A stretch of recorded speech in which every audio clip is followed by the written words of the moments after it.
Bismillahirrahmanirrahim. Ma asaba min musibatin. Tidak pernah ditetapkan satu kejadian. Awas, hati-hati. Di bumi, fil ardi, wala fi anfusikum, atau menimpa dirimu, illa fi kitabin min qabli an nabraha, kecuali semua itu telah tertuliskan di dalam kitab sebelum semuanya nampak dalam kehidupan. Ayat ini ingin memberikan gambaran bahwa semua kejadian-kejadian yang terjadi di muka bumi ini, termasuk dalam terkait aktivitas kita, termasuk dalam pencarian jodoh kita, semuanya telah tertuliskan, diatur oleh Allah Subhanahu wa taala. Singkatnya, semua ada dalam aturan Allah. Allah telah mengatur si fulan hidup sekian sekian sekian, meninggal sekian sekian sekian, rizkinya sekian, jodohnya akan mendapatkan sekian sekian sekian. Sebagian tidak bisa diikhtiarkan seperti ajal nggak ada ikhtiarnya. Anda tidak bisa ikhtiar untuk bisa menunda atau mempercepat ajal, langsung nggak bisa diintervensi. Sebagian ada yang harus diikhtiarkan, hukumnya sudah ada, cuman kita tidak tahu bagaimana dengan takdir yang telah Allah tetapkan. Maka untuk mendapatinya, maka ikhtiar kita untuk meraihnya. Maka ada sesuatu yang ditempuhnya dengan cara ikhtiar. Tayyib. Di antaranya ini jodoh. Allah telah tetapkan jodoh kita, diatur oleh Allah. Ini yang terbaik untuk kehidupan kamu. Tapi Allah merahasiakan kepada kita siapa jodoh yang dimaksudkan. Maka kita berikhtiar, yang dengan ikhtiar itu ada pahala didapatkan. Saya ulang, ada pahala didapatkan, ada kenikmatan dalam mencarinya. Bayangkan kalau kemudian nikah aja tiba-tiba tanpa ada pencarian. Antum gak akan pernah merasakan bagaimana nikmatnya ta'aruf, bagaimana nikmatnya mengenal, bagaimana mencari, bagaimana pahala bersabar, bagaimana nikmatnya berdoa, bagaimana istikharah dalam menentukan jodoh kita. Itu semua menghasilkan pahala dalam kehidupan kita. Maka yang pertama, lihat ketentuan Allah yang pertama, apapun ikhtiar yang telah Anda tempuh, maka semua ikhtiar ini tetap tidak akan keluar dari aturan Allah Subhanahu wa taala. Jadi kalau antum tadi sudah menunggu selama 4 tahun tanpa komunikasi, Masya Allah, sudah siap melamar, tiba-tiba Masya Allah dibalap oleh orang lain, kalah. Fokus. Maka bagaimana cara memahaminya? Perhatikan, ikhtiar yang Allah tetapkan dalam aturan yang dibuat tadi, boleh jadi tidak harus selalu menyampaikan kita pada tujuan yang kita inginkan. Karena aturan Allah itu ketika ditetapkan akan bersanding dengan maslahat bagi kehidupan kita yang menjalaninya. Ingat ini ya, ingat. Aturan Allah ketika menetapkan, fulan, rezeki kamu sekian, fulan, fisik kamu begini, fulan, jodoh kamu si fulan, si fulanah. Ketika Anda menempuhnya dengan ikhtiar, tidak harus kemudian Anda meraihnya sesuai dengan keinginan Anda. Contoh, maaf, Anda ingin misalnya sekolahnya ke ITB, Anda ikhtiar, juara satu. Begitu tes di ITB tidak lulus, lulusnya ke IAIN, misal. Harap-harap ke ITB, masuknya ke IAIN. Harap-harap ke ITB, masuknya ke UNPAD. Ketika Allah kemudian menakdirkan Anda, misal, keinginan Anda ke UNPAD, keinginan Anda ke ITB, tapi kemudian tiba-tiba beloknya ke UNPAD. Bagaimana memahaminya? Perhatikan, kadang jalan kehidupan yang telah Allah tetapkan bukan harus menentukan hasil sesuai dengan yang Anda inginkan, tapi Allah menetapkan sesuai dengan apa yang Anda butuhkan. Anda ingin ke ITB, tapi apa yang Anda dapatkan di ITB bukan maslahat buat kebutuhan Anda. Maka dibelokkan oleh Allah ke UNPAD supaya Anda mendapatkan apa yang Anda butuhkan dalam kehidupan Anda. Karena Allah mengabulkan apa yang Anda butuhkan, bukan apa yang Anda inginkan. Saya ulang, Allah mengabulkan hanya apa yang Anda butuhkan, bukan apa yang Anda inginkan. Ada 3 jenis cara pengabulannya. 1, jika kebutuhan Anda sesuai dengan maslahat kehidupan Anda meminta. Maka jika keinginan Anda dalam permintaan sesuai dengan kebutuhan Anda, maka segera dikabulkan. 2, ada yang ketika Anda memohon, Anda belum sanggup untuk mendapatinya. Nanti ketika Anda mulai sanggup, disitulah kemudian Allah berikan. Antum punya anak 5 tahun. Antum kaya, punya banyak uang, kemudian anak itu minta dibelikan motor. Dibelikan nggak?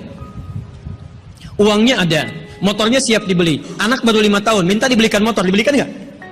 Tayyib, kenapa? Karena dia belum sanggup menggunakannya. Tapi Anda sampaikan, nah, papa punya uang, papa siapkan ya. Nanti ketika sanggup baru saya berikan. Demikian ketika Anda meminta kepada Allah Subhanahu wa taala dan memohon. Maaf, Anda mohon, belum dikabulkan juga. Boleh jadi bukan Allah belum mengabulkan, tapi Anda belum siap untuk menerimanya. Contoh, Nabi Muhammad SAW berdoa kepada Allah supaya kiblat dipindahkan dari Masjid Al-Aqsa ke Masjidil Haram. Kapan berdoanya? Sejak di Mekah. Kapan dikabulkan? Saat ke Madinah. Kurang lebih 3 tahun baru dikabulkan. Quran surah kedua Al-Baqarah ayat 144, paling kiri sebelah bawah. Qad nara taqalluba wajhika fis sama' falanuwalliyannaka qiblatan taradaha fawalli wajhaka syatral Masjidil Haram. Muhammad, kami perhatikan engkau senantiasa menengadahkan wajahmu ke langit memohon, meminta. Lihat, maka mulai hari ini kami kabulkan doamu. Mulai palingkan kiblatnya dari Masjidil Aqsa ke arah Al-Masjidil Haram. Berapa lama Nabi berdoa? 3 tahun. Nabi Muhammad SAW berdoa 3 tahun baru dikabulkan oleh Allah. Kenapa baru dikabulkan? Karena pengalihan kiblat baru sesuai dengan kebutuhan umat Islam pada saat itu setelah 3 tahun. Nabi Ayub alaihissalam, antum kenal Nabi Ayub? Kenal di mana? Tenang keadaan. Kenal Nabi Ayub. Luar biasa. Tadi malam di Dumai ada yang kenal Korun. Bulan lalu di Lampung ada yang kenal Fir'aun. Masya Allah. Di Pekanbaru kenal Nabi Ayub. Luar biasa. Itu siapa sebetulnya? Nabi Ayub itu diuji dengan penyakit luar biasa. Maaf, tadinya kaya, punya istri yang sangat cantik, anaknya 12. Hari yang bersamaan, hari pertama, maaf, diuji dengan harta semua habis. 1 hari. Hari kedua, anak semua meninggal. Hari ketiga, diuji dengan penyakit. Yang penyakitnya tidak akan pernah dialami orang setelahnya. Tidak juga dialami orang sebelumnya. Berapa diuji? 20 tahun. Beliau diuji 20 tahun. Apakah mengeluh? Tidak. Kata istrinya, kalau bahasa kita, papa kan Nabi. Angkat tangan papa, mohon kepada Allah. Mintakan sembuh aja, sembuh. Apa jawab Ayub? Berapa lama kita sehat dan senang? Kata istrinya, Masya Allah, 20 tahun. Berapa lama kita diuji begini? 7 tahun. Kata Ayub, nanti saja. Kalau usia ujian sakit sama dengan ujian sehat, sama-sama 20 tahun, baru saya memohon kepada Allah Subhanahu wa Ta'ala. Anda bisa bayangkan, Nabi Ayub, Nabi, Rasul, dekat dengan Allah, jaminannya surga, surga tingkat tinggi, diberikan ujian 20 tahun, beliau bersabar dan tetap ibadah. Antum, Masya Allah, mahasiswa, baru semester 5. Bukan Nabi, bukan Rasul, surga belum jelas, amalan masih berantakan, hisab masih menegangkan, surga belum ada jaminan, baru 4 tahun.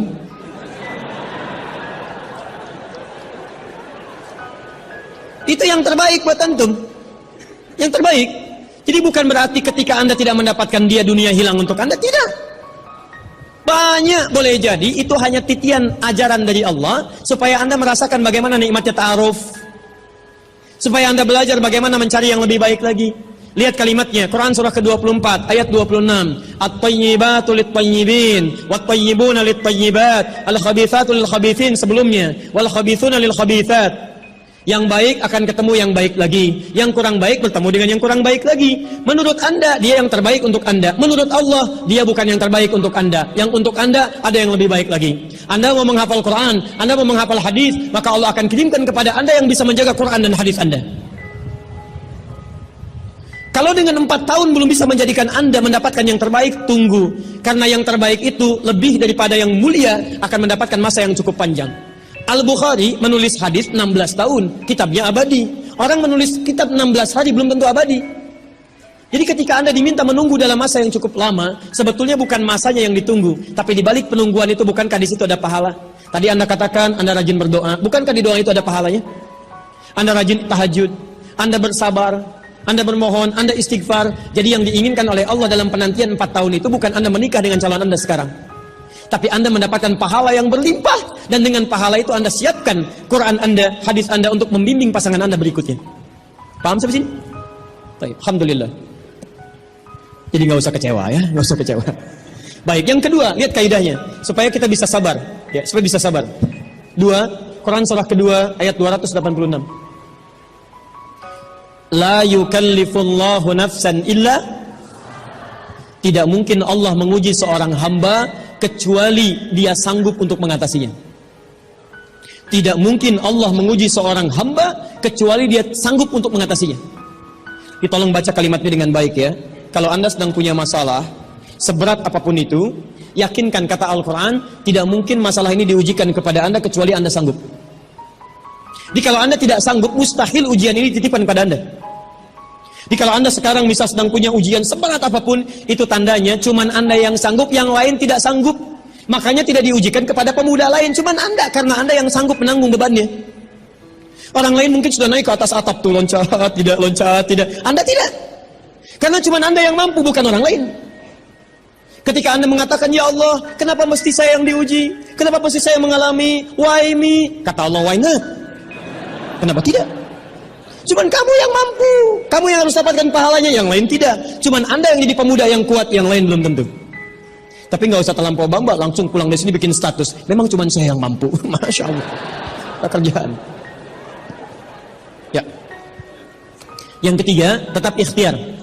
Quran surah 49 ayat ke-13. Jadi jangan sampai, maaf, ya, peluang Anda tidak mendapatkan yang tadi Anda telah harapkan, menjadikan Anda putus dalam berikhtiar. Cari, masih banyak perempuan semuka bumi. Masa tidak ada yang cocok untuk Anda? Lihat, ya ayyuhan nasu inna khalaqnakum min dzakarin wa untha wa ja'alnakum syu'uban wa qabail lita'arafu. Hei manusia, kami ciptakan engkau laki-laki, ada perempuan jodohmu. Dan kami pisahkan berbeda-beda daerah. Ya, lihat syu'ub, beda daerah, RT, RW, lurah, kecamatan, kabupaten, sampai sedunia. Kalau nggak ketemu di satu RT, cari satu RW ya, yang nanya tadi. Kalau tidak ada satu RW, cari satu kampung. Masa nggak ada yang ketemu? Boleh menikah dengan perempuan sekampung? Tidak. Masa sekampung mau dinikahi? Tidak. Batas paling maksimal 4. Sekampung tidak pilih satu dari sekampung. Sekampung mau dinikahi, Masya Allah. Silahkan cari ya. Anda tadi masih kuliah kan? Silahkan cari, barangkali ketemu di kampus ya. Boleh menikah dengan seorang anak yang sedang kuliah? Tidak sedang kuliah masa dinikahi, pulang dulu dari situ ya. Pulang dari kampus, baik-baik di rumah baru nikah. Ini di kampus mau dinikahi ya. Cari silakan. Nggak ketemu misalnya, mohon maaf ya, satu kecamatan, kabupaten. Nggak ketemu, beda provinsi. Anda orang Riau, mungkin jodoh Anda ada di Jawa. Cari, ta'aruf. Nggak ada di Jawa, ada di Sumatera. Nggak ada Sumatera, ada di Papua. Luas Indonesia terbentang 5.200.000 kilometer persegi luasnya. Kata Ahmad Mansur Surya Negara, pakar sejarah, dalam bukunya Api Sejarah, halaman ke-19, paragraf yang kedua, baris 1 sampai 3, paling kanan sebelah atas. Luas Indonesia itu, daratnya 2 juta kilometer persegi, lautnya 3.200.000 kilometer persegi. Daratan dan lautan, Masya Allah, 5.200.000 kilometer persegi. Masa nggak ketemu? Pulaunya 13.677 pulau. Itu belum termasuk Pulau Gadung dan Pulau Gebang. Ada semua. Nggak ada di Asia Tenggara, nggak ada Asia Tenggara di Asia, nggak ada Asia Amerika, nggak ada Amerika di Eropa, nggak ada Eropa di Afrika. Masa nggak ada yang cocok? Kalau tidak ada, mungkin antum ahli surga, karena itu pun jodoh antum pun bidadari surga. Masya Allah. Tapi sebelum ke surga, baiknya menikah dulu di dunia ya.